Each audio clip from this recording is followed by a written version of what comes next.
Formula ఈ racing గోల్మాల్పై serious గా ముందుకు వెళుతోంది రేవంత్ రెడ్డి ప్రభుత్వం. ఆర్థిక శాఖ అనుమతి లేకుండా 55 కోట్ల రూపాయలు థర్డ్ పార్టీకి విడుదల చేసిన సీనియర్ ఐఏఎస్ అధికారి అరవింద్ కుమార్ చుట్టూ ఉచ్చు బిగిస్తోంది. ఇప్పటికే షోకాజ్ నోటీసు జారీ చేసిన ప్రభుత్వం డబ్బు రికవరీపై దృష్టి పెట్టింది. అరవింద్ కుమార్ ఇచ్చిన వివరణతో మాజీ మంత్రి కేటీఆర్ ను కూడా బాధ్యుణ్ణి చేసేందుకు రంగం సిద్ధం చేస్తున్నట్టు తెలుస్తోంది.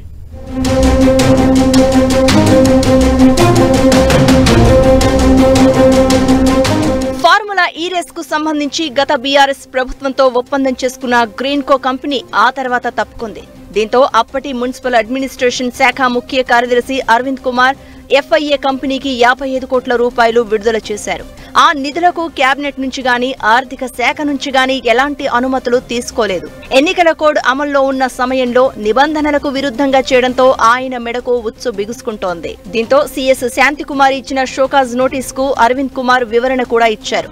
అప్పుడు మంత్రిగా ఉన్న కేటీఆర్ మౌఖిక ఆదేశాలతోనే తాను ఎఫ్ఐఏకు నిధుల విడుదల నిర్ణయం తీసుకున్నాను అని తెలిపారు. దీంతో ఇప్పుడు ఆ డీల్ వ్యవహారంలోకి మాజీ మంత్రి కేటీఆర్ ను తీసుకువచ్చే ప్రయత్నం చేస్తోంది రేవంత్ రెడ్డి సర్కార్. ఈ గోల్మాల్ విషయంలో అరవింద్ కుమార్ తో పాటు మాజీ మంత్రి కేటీఆర్ పై చర్యలు తీసుకునేందుకు సిద్ధమవుతున్నట్లు తెలుస్తోంది.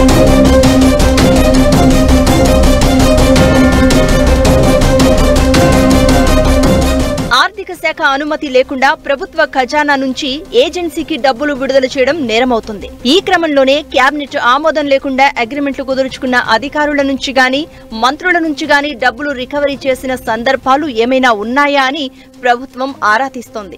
ఈ మొత్తం వ్యవహారంపై రాష్ట్ర అడ్వకేట్ జనరల్ నుంచి న్యాయ సలహా కోరినట్లు సమాచారం. లీగల్ అడ్వైజ్ రాగానే అరవింద్ కుమార్ తో పాటు కేటీఆర్ పై క్రిమినల్ కేసులకు సిద్ధమవుతున్నట్లు తెలుస్తోంది.